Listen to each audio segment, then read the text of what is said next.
नमस्कार, मी अतुल ठाणे लाईव्ह मध्ये आपल्या सर्वांचं स्वागत करतो। मी आज प्रभाग क्रमांक 14 मध्ये आहे आणि या 14 मध्ये तुम्ही पाहताय राकेश शिंदे, दिलीप पारटक्के आणि कांचनताई चिंदरकर हे घरोघरी आणि दारोदारी यांचा प्रचार जो आहे तो सुरू आहे। या संपूर्ण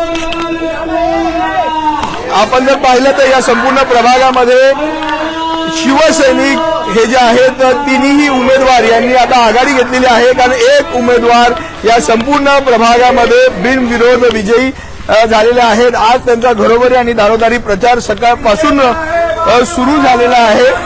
आपण जर पाहिलं तर या प्रभाग क्रमांक 14 मध्ये शिवसेना भाजपा युतीचे राकेश शिंदे, दिलीप पारटक्के, कांचनताई चिंदरकर यांनी आघाडी घेतलेली आहे आणि धमाले मॅडम या ऑलरेडी बिनविरोध विजयी झालेल्या आहेत। माझ्यासोबत दिलीप पारटक्के आहेत, मी त्यांच्याशी बोलवलं आहे। पारटक्के साहेब, प्रचार सुरू आहे जवळपास मला वाटतं सगळं झाल्यानंतर आता 4-5 दिवस झाले प्रचार करताय, काय सगळं तुम्हाला वाटतं वॉर्डामध्ये काय परिस्थिती आहे? हा प्रभाग क्रमांक 14 म्हणजे ठाणे महापालिका सार्वत्रिक निवडणूक जाहीर झाली तेव्हापासून हा उत्साह कार्यकर्त्यांमध्ये आणि मतदारांमध्ये उत्साह आपण पाहतोय आणि आता प्रचारामध्ये सकाळ संध्याकाळ आम्ही प्रचारामध्ये आघाडी घेतलेली आहे। आम्हीच्या सर्व उमेदवार या ठिकाणी आहेत, त्यापैकी एक बिनविरोध आमच्या शीतलताई निवडून आलेले आहेत आणि मी आपले जे मुख्य नेते, शिवसेना मुख्य नेते आणि यशस्वी मुख्यमंत्री आणि आत्ताचे उपमुख्यमंत्री यांना आम्ही सर्वांना धन्यवाद देतो की आमच्यावर त्यांनी विश्वास टाकला आणि हा जो बालेकिल्ला आहे आपला शिवसेना भाजपा आणि सगळा महायुतीचा बालेकिल्ला आहे। गेल्या कित्येक निवडणुकामध्ये आपण या बालेकिल्ल्यातून प्रचंड बहुमताने आपले आमदार, खासदार सगळे लोकप्रतिनिधी निवडून दिलेले आहेत। त्यामुळे हा उत्साह पाहतोय की त्यांच्या सगळ्या माध्यमातून विकास कामं जी झालेली आहेत, आम्ही जी विकास कामं केलेली आहेत आणि त्यामुळे साहजिकच आहे लोकांमध्ये आज चांगला उत्साह आणि लोकांचं चांगलं स्वागत करतायत। फक्त आम्ही बोलतो म्हणून नाही तर तुम्ही सर्वे झालेला आहे किंवा काय झालं त्यामुळे आम्ही कुठेही निवडणुकीमध्ये प्रचारामध्ये डोर टू डोर जातोय, त्यामुळे आमच्याकडे कार्यकर्त्याची चांगली ताकद असल्यामुळे आम्ही लोकांच्या घराघरात पोहोचतोय आणि केलेली काम करतानाही कार्यकर्त्यांनी आम्हाला ताकद दिलेली आहे। त्यामुळे आम्हाला हा निवडणूक ही प्रचंड असं मैत्रीच्या ठिकाणी निवडणूक आम्ही निवडून येणार आहोत। बाळासाहेबांचे विचार घेऊन आणि धर्मेंद्रांचा विचार घेऊन शिंदे साहेबांनी ते पाऊल उचललेलं आहे, त्याला सर्व ह्या विभागातील जनतेने स्वीकारलेलं आहे आणि त्यामुळे आम्हाला भरघोस असं मतदान होणार आहे आणि आम्हाला मताधिक्य मिळेल। चिंदरकर साहेब, काय वातावरण आहे आता या सगळ्या प्रभागामध्ये? अनेक विरोधक आहेत, तुम्हाला माहिती असेल आधी भाजपमध्ये, आता घड्याळावर, आता काय वातावरण आहे? आज या ठिकाणी आम्ही प्रचाराला फार मोठी आघाडी घेतलेली आहे। या ठिकाणी शिवसेना, भाजपा, रिपाई या महायुतीमधून 4ही उमेदवार शिवसेनेचे आहेत आणि अनेक वर्ष आम्ही शिवसेनेच्या माध्यमातून धर्मवीर आनंद दिघे साहेबांनी जो भगवा फडकवलाय ठाणे महापालिकेवर, तो भगवा अविरत ठेवण्यासाठी ह्या सावरकरनगरमधून नेहमीच शिवसेनेचे उमेदवार निवडून येत असतात आणि कितीही गेल्या वेळेला पण असंच वातावरण होतं, पण त्यातूनही आम्ही सगळे उमेदवार 5,000च्या मताधिक्याने 5च्या वरतीच सगळे निवडून आलो होतो। तर यावेळी तसंच वातावरण करायचा प्रयत्न करतायत, तरी पण काळजी करायला नको, कारण आमची प्रचाराची आघाडी, कारण आमचे मुख्य नेते शिवसेना पक्षाचे आदरणीय उपमुख्यमंत्री शिंदे साहेब कालच येऊन गेले लोकमान्य टिळक चौकात आणि तिथला प्रतिसाद पाहिला असताना तर काल तुम्हाला वाटलं असतं कालच आमचा विजय निश्चित आहे आणि एक उमेदवार आमचे ऑलरेडी निवडून आलेले आहे, 3 जण आम्ही शिल्लक आहोत, पण प्रचंड बहुमताने आम्ही निवडून येऊ ही आमची आशा। जर आपण पाहिलं तर शिवसेनेने या सगळ्या प्रचारामध्ये आघाडी घेतलेली आहे। नवीन उमेदवार आहेत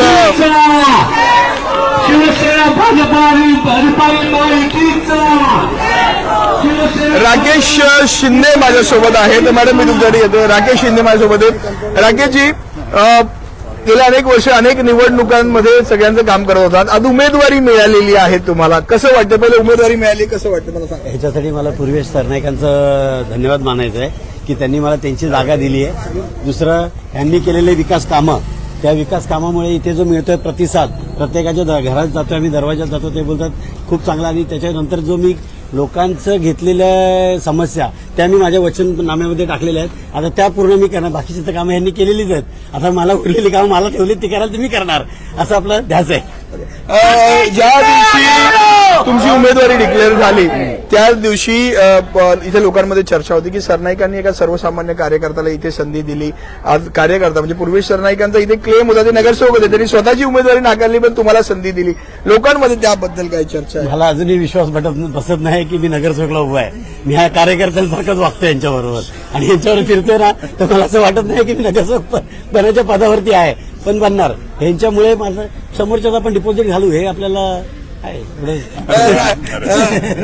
राकेशजी, आनंदी साहेब, माझा एक आता शेवटचा प्रश्न आहे. आता काय विजन घेऊन चाललाय? कारण बरेच मी 1-2 वर्षांपासून तुमची पर्सनली कामं पण पाहते, प्रचंड कामं या संपूर्ण प्रभागात सुरू आहेत. आता काय विजन घेऊन जात आहे तुम्ही सगळ्या विजन म्हणजे लोकांसमोर? कसं आहे की इथे मध्यमवर्गीय लोकांचा वस्ती आहे, गरीब वर्ग आहे.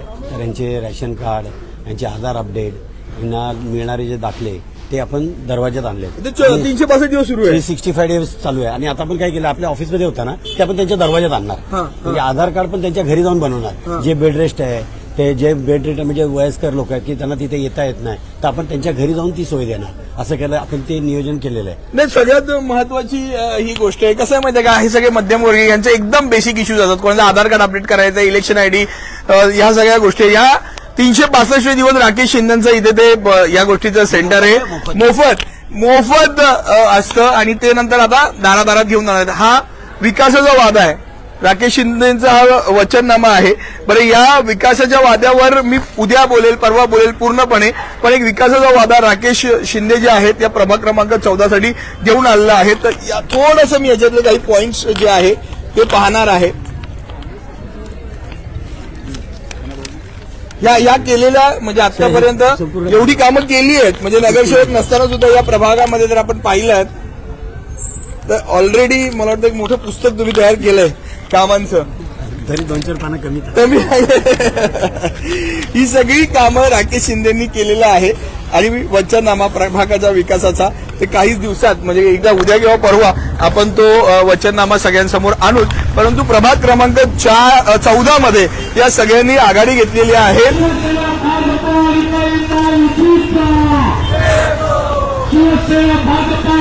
शिवसेना भाजपचे महायुतीचे अधिकृत उमेदवार आहेत, त्यांनी आघाडी घेतलेली आहे. या प्रभागामध्ये तुम्हाला सांगतो एक उमेदवार अशा आहेत की ज्या बिनविरोध विजयी झालेल्या आहेत. धमाले मॅडम ज्या आहेत त्या या संपूर्ण प्रभागामध्ये बिनविरोध विजयी झालेल्या आहेत.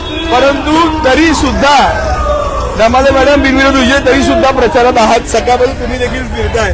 तसं बघायला गेलं असं तुम्ही आराम करू शकला असता, पण आहात प्रचारामध्ये. काय सांगाल? नाही, मी जरी निवडून आली, पहिले मी शिंदे साहेबांचे, सरनाईक साहेबांचे, परिषाताईंचे आणि पूर्वेश सरनाईक साहेबांचे खूप आभार मानते की त्यांनी मला ही संधी दिली.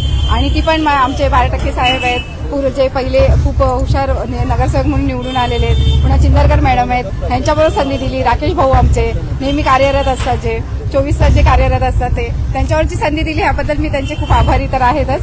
पण माझी सीट लागली म्हणून ठीक आहे, पण त्यांची लावणं माझ्यावरती जबाबदारी आहे. त्यामुळे मी त्यांच्यामध्ये सहभागी होऊन हे करणार. इथून पुढेही जेवढं जमेल तेवढं त्यांच्याबरोबर जास्तीत जास्त सहभाग देण्याचा प्रयत्न करेन. या संपूर्ण प्रभागाचे जे अपडेट्स आहेत, प्रभाग क्रमांक 14 मधल्या या शिवसेना भाजप या उमेदवारांनी सगळ्यांनी आघाडी घेतलेली आहे. काय नक्की या संपूर्ण वॉर्डात चाललंय याचे सगळे अपडेट्स आणि राकेश शिंदेच्या वचननाम्याबद्दलचे सगळे अपडेट्स ठाणे लाईव्हच्या माध्यमातून आम्ही तुमच्यापर्यंत पोहोचवत राहू. ठाणे लाईव्हचे अपडेट्स मिळवण्यासाठी आजच ठाणे लाईव्हला फॉलो करा. धन्यवाद.